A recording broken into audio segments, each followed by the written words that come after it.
À quoi tu ressembles déjà? Des fois. Oh. Bonjour à tous et bienvenue sur le channel. On se retrouve pour la partie 2 de mon tri de palettes 2022. Donc des palettes que j'ai utilisées exclusivement cette année. Certaines sont nouvelles de cette année, certaines sont plus vieilles. Il y a la partie 1 qui était hier. Et je vous fais aussi une revue rapide sur ces palettes là. À savoir est-ce qu'elles sont bien, est-ce qu'on sait pas, t'as compris? Ok, on commence par la Norvina 6 qui ressemble à ceci. Le packaging est magnifique. C'est ma première Norvina. Et l'intérieur ressemble à ceci. J'imagine que vous l'avez déjà tous vu. Je l'ai beaucoup aimé. J'ai bien aimé travailler avec ça. Alors ce qu'il y a dedans et que j'apprécie, ce sont les pastels fluo, les couleurs de transition et des traits foncés. Le seul bémol, c'est que ces couleurs-là, ces 4 couleurs là sont vraiment très ressemblantes, mais quoi qu'il en soit la qualité est très bonne. J'ai eu vraiment beaucoup de plaisir à utiliser cette palette là, donc oui, elle est vraiment très cool, je l'aime. Ensuite, une palette que j'ai pas trop aimée, c'est la palette Color Block de Huda Beauty, et apparemment je suis pas la seule à avoir eu de la misère avec ce fard violet là qui n'a pas voulu tenir du tout. Alors je répète encore une fois que ce sont des palettes que j'ai utilisées en vidéo, donc vous pouvez voir dans mes vidéos précédentes mon expérience. Si vous cherchez dans la petite loupe vous allez trouver. J'avais pris la bleue et la violette. La violette a été une expérience douteuse.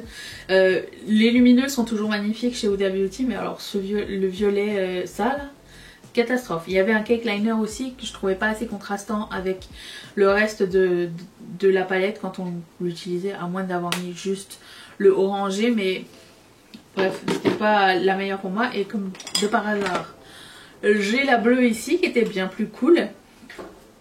Mais encore une fois, le cake liner n'est pas très contrastant par rapport au reste, mais la qualité était très bonne. À choisir entre les deux, je choisirais celle-ci.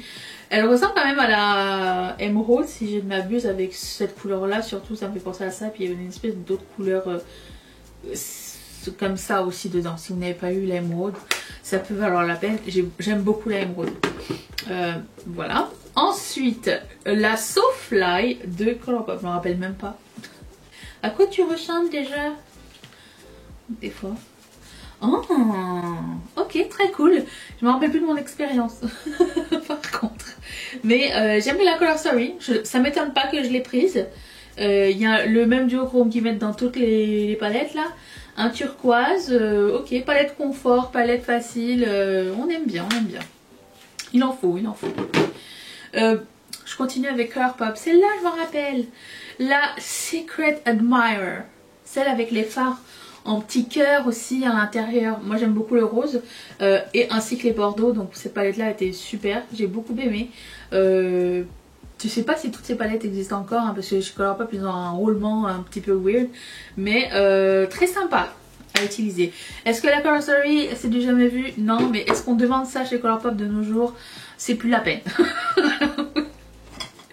Je continue avec une autre palette de Colourpop. Si j'en vois, je continue sur la même marque. La All Amethyst. Alors, la qualité semble différente. J'aime énormément la Color Story. Cette couleur-là est sublime. J'ai l'impression que c'était pas pareil en termes de pigmentation et de... C'était pas aussi intense. Quand je l'ai essayé, j'étais un petit peu déçue. Mais ça a comme travaillé en moi. Alors, il me semble que je leur donnerais une chance ou... parce que j'aime vraiment beaucoup les couleurs. Ils ont choisi une espèce de violet grisâtre, lavande, violet froid. Et améthyste, c'est ma pierre de naissance. Comme si que c'était très important, mais non, mais voilà. Je voulais lui redonner une autre chance. Peut-être l'année prochaine, je le mettrai dans une rotation mensuelle ou quelque chose, je sais pas trop. Parce que peut-être, voilà. On sait jamais. La Darth Vader, excellente surprise. Colourpop encore une fois. Alors vous avez vu la Star Wars hier, et il ressemble à la moitié à ça, hein, on est d'accord. La Darth Vader, je me suis dit mais comment ils ont fait les couleurs? Pourquoi ils ont choisi ça? Et quand j'ai fait le look, à la fin c'était super joli. Je trouve qu'ils ont bien choisi les couleurs et ça donnait vraiment quelque chose de très sympa. Ces deux couleurs là sont quasiment identiques par contre. Hein, je vais vous dire. Mais Darth Vader est mon second personnage préféré. Mon premier personnage préféré, c'est Darth Maul, qui est sous-estimé, que j'espère voir dans la nouvelle série Obi-Wan cette année. Parce que, ben, à l'époque où ça se passe, Darth Maul est encore vivant. Donc, je croise les doigts pour qu'il fasse une apparition. Si vous le savez ou pas, je veux pas le savoir. Je veux me laisser la surprise, d'accord? Excellente série que Obi-Wan Kenobi sur Disney+. Je vous la recommande grandement. Ensuite, nous avons la Limelight de Colourpop aussi. Et elle est sympa, manque de contraste, mais les couleurs sont sublimes. J'aime beaucoup les limes, j'aime beaucoup qu'ils aient des limes fluo à effet et mat. Et c'est sympa. J'aurais aimé que ça sente la lime. Des fois j'espère, mais en fait il se passe rien. Ben, on était dans Star Wars, fait que je continue avec Pat McGrath. J'avais mis ça dans une de mes rotations make-up. Et alors je sais dès le départ que même si j'avais pas aimé cette palette là au début et que elle m'énervait parce qu'il n'y avait rien vraiment de spécial et que ça m'avait coûté un bras, jamais je m'en serais séparée parce que c'était Star Wars, ok. Et c'est super difficile à se procurer cette palette là, à moins qu'un jour elle fasse une réédition, mais c'est parti assez rapidement, il n'y a jamais eu de restock à ma connaissance. Et je les ai réutilisés dans une rotation make-up juste pour lui donner une seconde chance et je suis retombée amoureuse. Donc comme quoi, il faut réessayer les choses. Okay, c'est le mot. Ah ça, ça fait bien, c'est bien que tu sois sortie. Il faut que je la réessaye, la Red Dragon, parce que j'ai pas eu une première bonne expérience et tout le monde me dit qu'elle est géniale. C'est une palette de chez Odenzai. Et j'adore Odenzai, c'est une de mes marques préférées. J'adore la Color Story et il faut absolument que je la réessaye bientôt parce que j'ai dû avoir un petit couac en essayant de la faire. J'ai mis, je pense que c'était une de ces deux couleurs là qui ne s'appliquait pas sur mes paupières ou je sais pas trop ce qui s'est passé. Mais il faut que je la réutilise. Je vais la mettre de côté. Je vais la mettre dans mon purgatoire. Ensuite, ça c'est une palette de Urban Decay que j'avais mis dans une de mes rotations make-up. Une des merveilleuses palettes de Urban Decay. Pour moi c'est la meilleure. Ok, j'ai eu des Vice, mais celle-ci c'est la Moon Dust. C'était la première palette à effet que j'ai possédée avec les meilleurs vendeurs des fards Moon Dust, vous savez. Et incroyable, j'aime beaucoup. Ensuite, j'essaie de tout faire. Age of Opulence de Beauty Bay, que j'ai acheté genre 10 000 ans plus tard après tout le monde et que je ne regrette absolument pas. Elle est sublime, j'aime beaucoup cette palette. La Color Story est magnifique et elle porte extrêmement bien son nom. C'était la collection des fêtes de l'année dernière et ne regrette aucunement. Maintenant quand ils sortent des trucs je les fais en direct. Par contre le packaging de la merde, oui. Qui a fait un scrapbook pour le packaging? Ensuite, passons à une autre de mes marques préférées qui s'appelle Nomad Cosmetics. Et là, c'est la America Sparks. Et ça existe encore, il me semble. Très cool palette. Et j'ai mis du temps à la prendre parce que je me suis dit, oh, je sais pas, est-ce que ça vaut la peine? Nanana. J'aime pas le thème du tout. Mais la qualité des fards Nomad Cosmetics est géniale. C'est une marque indépendante américaine. Et j'ai juste eu un couac avec une palette, la Hawaii, la dernière qui est sortie. Mais il faudrait que je la réessaye. Mais ça, impeccable. J'aime beaucoup. Et puisqu'on est chez Odenzai, pas chez Odenzai, chez Nomad, il y a celle-ci dont je n'aime pas du tout le thème non plus, mais j'aime énormément la Color Story et la qualité. C'est la, celle du Canada, comment ça s'appelle? Whistler, BC, c'est British Columbia. Et voilà, c'est très bien, elle est magnifique, on peut faire de très beaux looks avec et je l'aime beaucoup. Puis, où est-ce que j'en suis? Ah, Odenzai. Celle avec la palette avec Angelica Nyqvist. Magnifique, j'adore Angelica, vous le savez. Fait des palettes magnifiques. On dirait que elle et moi on est la même personne en termes de goût de make-up. Et cette palette là est sold out. Je pense pas qu'ils vont la restocker. C'est pas prévu. À moins que j'ai manqué l'information. Mais un bichou de palette. Natasha Denona. C'est la Triochrome palette. Et alors je l'avais acheté pendant... Qu'est-ce qui s'est passé ici? Pourquoi vous avez une hyperpigmentation? Je ne sais pas. J'avais acheté pendant le Black Friday de l'année dernière. Toutes les palettes que je voulais étaient à moins 50%. Je me suis dit, même si je me tape les douanes, j'avais acheté 4 palettes à moins 50%. Je me suis dit, ça sera jamais le prix des douanes. Donc j'ai fait une très bonne affaire. Le shipping était gratuit. Donc j'ai eu des douanes, hein, bien sûr. Mais écoutez, la color story de cette palette est magnifique. Je le prendrai pas pour les multichromes, duochrome, triochrome au milieu là. Je trouve pas qu'ils valent la peine. Je trouve pas que ce soit les plus beaux triochromes de l'univers. Regardez ce que je porte. Ça n'a rien à voir. Je veux dire, Natasha Denona fait des choses bien. Mais les triochromes, c'est pas encore son niveau, ok? Natasha Denona, la pastel palette, et j'ai eu la chance de pouvoir l'utiliser 2 fois. J'aime vraiment beaucoup cette palette, j'aime beaucoup la color story, c'est doux, ça me fait penser à du cotton candy. Il y a une belle balance lumineux et mat. Il n'y a pas assez de contraste pour faire des trucs très foncés, même si ces 2 couleurs là je les ai utilisées, elles sont pas aussi foncées sur les yeux, mais ça ne me dérange pas. Je peux sortir autre chose. Et il y a les 2 couleurs dont je vous parlais hier, comment ça s'appelle déjà? Mint Frost et Limoncello qui sont dedans, et ce qui était mes 2 couleurs préférées de la Tropic palette que j'ai déclutter. Colourpop, la One and Done, ça on arrive dans quelque chose d'un peu plus récent. J'ai essayé, j'ai beaucoup aimé cette palette là, je trouve qu'elle est fun. Encore là on est dans des color story confortables. Ça veut dire si vous voulez faire un truc neutre avec un pop de couleurs, c'est plus ça, c'est plus la clientèle. Et c'est correct, hein. Comme ça on a des marques un peu pour tout. Mon Colourpop, c'est plus leur domaine de faire des choses très faux folles. C'est ok, maintenant qu'on sait, on sait à quoi se préparer, c'est bon, hein. On arrêtera d'être déçus toutes les semaines. Parlant de color story complètement démente, celle-ci, elle coûte 20 pounds. Elle est magnifique. 20 pounds ou livre sterling? Je sais pas c'est quoi la différence entre les deux. C'est les deux pareils? Si, débat. Mais en caméra elle donne pas aussi bien qu'en vrai. Elle est sublime. C'est une marque anglaise, donc si vous commandez là, enfin moi j'ai eu... Est-ce que j'ai eu des douanes? J'ai pas eu de douane. J'ai eu des douanes? Non, j'ai pas eu de douane. J'ai pas eu de douane et c'est arrivé assez rapidement et c'est cool, j'aime beaucoup. J'ai hâte de voir ce qu'ils vont faire par la suite parce que cette color story là est super belle. La qualité aussi. Ensuite, Odenzai. La dernière, la Stallman 2, je sais qu'ils vont la restocker bientôt. Sublime, sublime, sublime, sublime. L'odeur des fards Odenzai est très forte. Le chimique, on le sent tout de suite quand on ouvre une palette.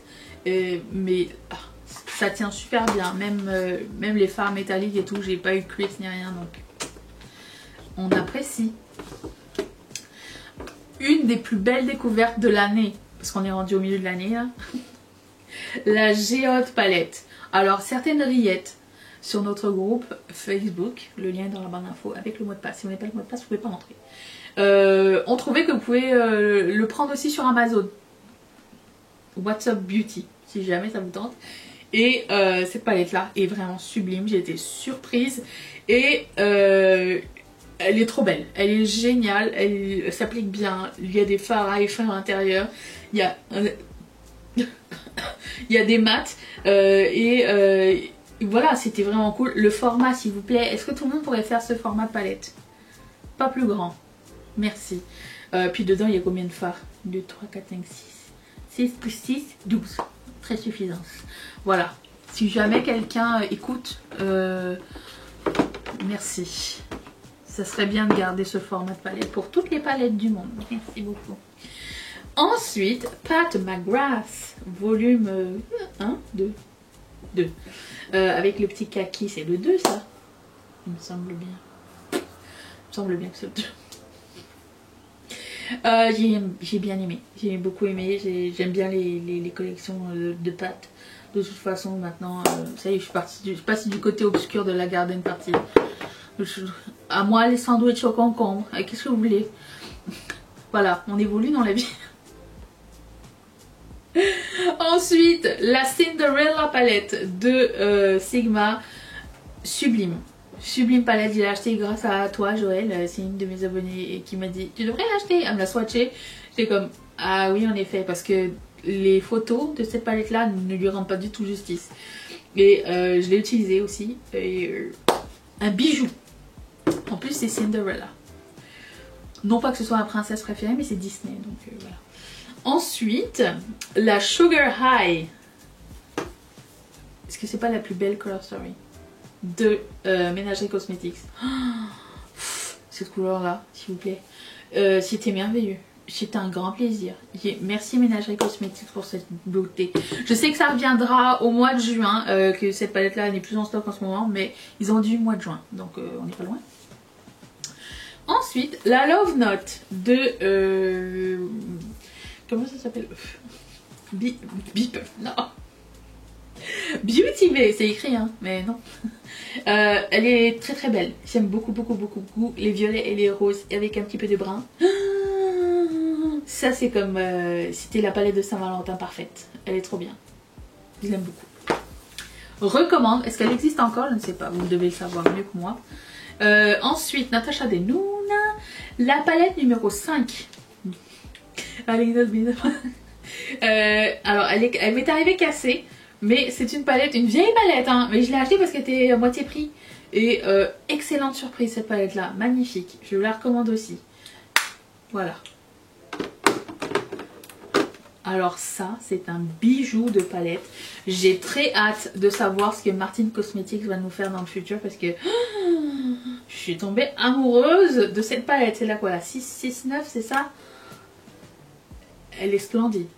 Ah, vous la voyez pas, attendez. Splendide. Il y a des multichromes, il y a des mats, il y a tout à l'intérieur. C'est la palette d'Halloween parfaite. Et j'ai vu dans ses vlogs qu'elle était en train de préparer une palette de Noël, une palette de Halloween. Je vais être au taquet les amis. Je vais être là. J'aime beaucoup. Par contre pour ranger, je vous recommande G-Out Cosmetics. Après j'ai appris le WhatsApp Cosmetics. Parce que là non c'est Martine. Elle va nous faire un cercueil. Ah bah parlons de trucs faciles à ranger. J'aurais dû commencer par celle-là. C'est pas grave. Ok, bah alors j'ai la Midnight Palette de Beauty Bay. Je sais qu'ils ont 3 formats de cette palette là. J'ai pris la grande. Je me suis dit, plus d'options c'est mieux. Je ne regrette aucunement, c'est merveilleux, c'est trop beau. Voilà. Alors dedans il y a les best-of des palettes qui sont qui étaient édition limitée, qui n'existent plus. Donc si vous avez un regret quelconque, genre pour comment ça s'appelle? Oh mon dieu, comment ça s'appelle cette palette que tout le monde voulait? Non plus. Elle était bleue et violette. Mais bon, vous savez de quoi je parle. Et bah les fards, les meilleurs fards sont dans cette palette là. Voilà, moi je prends toujours le plus grand, mais il y avait un mini et il y avait aussi un moyen. Donc, et puis j'ai pris aussi la Earthy, et j'ai aussi pris l'autre mais j'ai pas encore le temps de finir. J'ai pas le temps de tester tout. Voilà. Oh, de toute beauté, un grand plaisir à utiliser, les fards chauds, les fards froids, les verres chauds et les verres froids. Alors on va faire un quiz. Saurez-vous deviner quels sont les verres chauds et les verres froids? Parce que c'est aussi une couleur qui a 2 sous-tons, puisque c'est un mélange de jaune et de bleu. Jaune étant une couleur... Nous sommes à l'école aujourd'hui. Jaune étant une couleur chaude et bleu étant une couleur froide. Dépendamment, quand il y a plus de l'une de l'autre couleur, le vert va être plus chaud ou moins chaud. Alors, quiz. Ce vert, est-il chaud ou est-il froid? Celui-ci là, celui qui s'appelle acide. Acide. Voilà. Vous me direz dans les commentaires. On verra qui a eu raison. Je note. Sur ce, alors je devrais faire des quiz comme ça de temps en temps dans mes vidéos, juste pour vous montrer comment on fait pour trouver un chaud et un froid. Ah, je vais intégrer ça dans les vidéos. Sur ce, je vous retrouve demain pour une autre vidéo. Je pense que demain on va ranger les bronzers, parce que mon tiroir à bronzer est plein. Voilà. Je pense que ça va être ça. C'était pas prévu, mais ça va être ça, puisque je suis en plein... On est à la mi-année et il faut faire un peu de place. Je sais pas où je vais foutre ces 2 palettes, par contre. Ça, Ça, c'est un défi. Hein. Ça rentre. Je vais mettre un petit peu de lubrifiant. Attends. Attends, Pat. Ah, je pense que je vais lui retrouver une place. Je vais pousser color bloc là. Hop là. Et voilà. Ça fonctionne avec un petit peu de persévérance. Allez, à demain. Bye.